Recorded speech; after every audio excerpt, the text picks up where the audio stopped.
Assalamu alaikum. So today we are going to verify law of conservation of energy. So the objective of today's experiment is conservation of energy. We are going to verify. So in order to verify law of conservation of energy, we have this equipments. So here we can see there is a spring, right?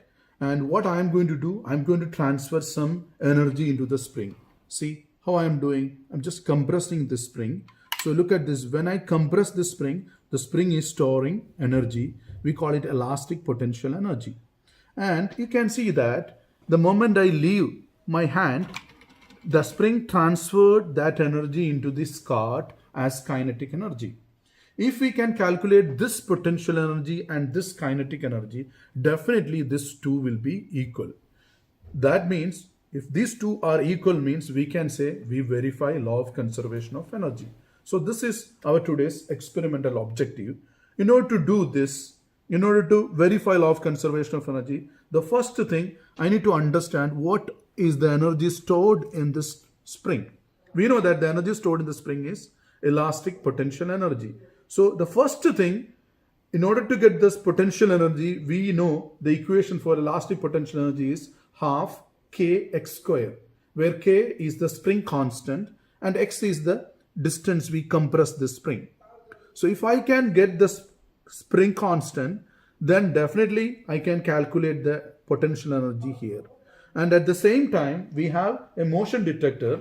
While this moves, the motion detector can provide us its velocity. We already know its mass. So that means the kinetic energy is half mv square. So we can easily calculate the potential energy and kinetic energy. Definitely these two will be equal within the limit of error. So that is our today's plan.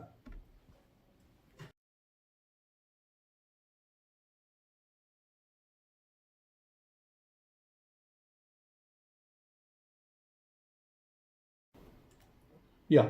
Now we are going to find the spring constant of this spring. In order to find the spring constant, our plan is we are going to get a set of displacement for, we are going to displace this spring for a set of, displacements like compressing this for 0, 1 centimeter, 2 centimeter and 3 centimeter. While we compress the spring, we can see that this force sensor attached to this will read the force, corresponding force there, and it will be displaced here, and we can get the graph of force versus displacement, and we are going to do that. Now look at the picture. You can see that we compress this to a displacement of 0 and the corresponding force is 0. I'm going to collect that data. I just click the collect data, and now I'm going to keep that value. See, when I press this keep button, I can keep that value of the force. I'm going to keep that value of the force, and that force is 0.003 Newton, and the displacement is, I'm going to enter here, I enter the displacement is 0. So you can see here the displacement is 0. I'm going to put OK. Now the system is running, and we are going to compress this spring to another 1 centimeter.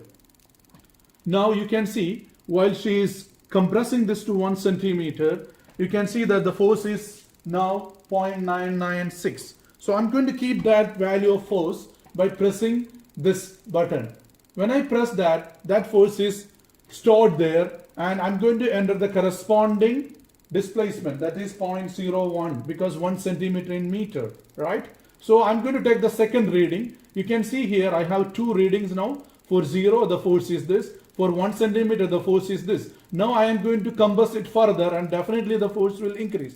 Now we compress this to another displacement, and it is, I'm going to keep that value. See the value, it is 1.6 or 1.6. I'm going to keep that value. You see, I just kept that value, and I'm going to enter the corresponding displacement. It is 0.02 meter, or that means 2 centimeter. Now I have 3 readings, and I'm going to take the last reading. I'm going to compress it further for 1 centimeter. That means 0.03 meter. So the force in that is, let it be exactly 3 centimeter. So I'm going to keep that value, and now I'm going to get that it is 0.03. That force I just took, and I'm going to enter that value. Now I'm going to stop my data collection. When I stop data collection, I can see the values here. It is in a small scale, so I'm going to auto scale it. While I auto scale, I supposed to get a straight line, but it is okay. We have a small bend here. Now, you see, I'm going to find the slope of this line. The slope of the line will definitely represent the spring constant. Now, we can see that the spring constant is 78.98. That means the slope represents, slope is K, spring constant, and the spring constant is 78.98 Newton per meter. So right now we have the spring constant, and for the further, actually, what is our plan? Our plan, right now we have the spring constant. What is our plan? Our plan to find the potential energy. We know that potential energy is half K x square. Imagine if I compress this spring for only just 2 centimeter. If I compress this to 2 centimeter, I can definitely calculate the potential energy. What is the potential energy? Half into 78.98 times 0.02 square. So I will get the potential energy in joule. And the same potential energy I can get by selecting the area under the curve up to this displacement. So I select this area, and we have an option here. We can integrate the function over the limit 0 to 2, and definitely the area under the graph represents the area under the graph.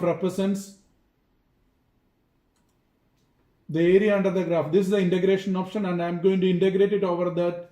And here I am getting the area under the graph. It is shaded, and the area is 0.0179 meter Newton or Newton meter, whatever it is. So the potential energy we get from the graph area, it is 0.01791 joule, and definitely these two will be the same. So imagine if you wanted to do further, we can maybe take the better value. That means here I am going to get two values of potential energy. So you can get the average potential energy average. It is this potential energy P1 plus this potential energy, I call it P2 ala 2. So you will get a good potential energy, and that is the potential energy stored in the spring while I compress it to a distance or a displacement of 2 centimeter.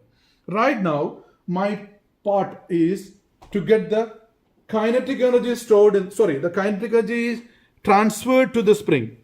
I need to understand. So I need to open another setup, and I'm going to show you that while, imagine if I am going to compress this, okay, see, I'm compressing this to 2 centimeter, then I am leaving it, it start to move.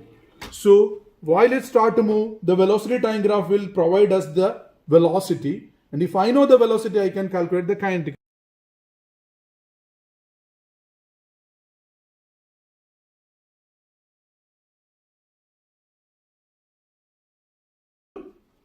Find the kinetic energy of this card. In order to get the kinetic energy, I need to get the velocity of this. To get the velocity, right now I have a motion detector here, and the motion detector will provide us a velocity time graph. And what we are going to do, we are going to compress this cart exactly 2 centimeter, and we compress it exactly 2 centimeter. Right now I'm going to run it. So can you make it? Can you compress this exactly 2 centimeter? Okay. Now the cart is compressed exactly 2 centimeter, and I'm going to start to collect data. Now we get this, and look at this graph. It is the velocity time graph, and we can see that the velocity is uniform, and of course this is some jerks in the track, but no problem. You see, during this time the cart is at rest. Suddenly the cart reaches to a velocity of this, and we can see that it is going like this, you see. So I'm going to shade this area. I'm going to find the area. This is the maximum velocity. I'm going to find the statistics of this selected area. So I have an option here. If I see the statistics, that means I can get the minimum, maximum. From this, look at the value of the velocity here. It is 0.2319. So the velocity from the graph is 0.2319 meter per second. See, right now we know the kinetic energy is half mv square. So here we know the mass of this cart is 0.5 kilogram. That means 500 gram.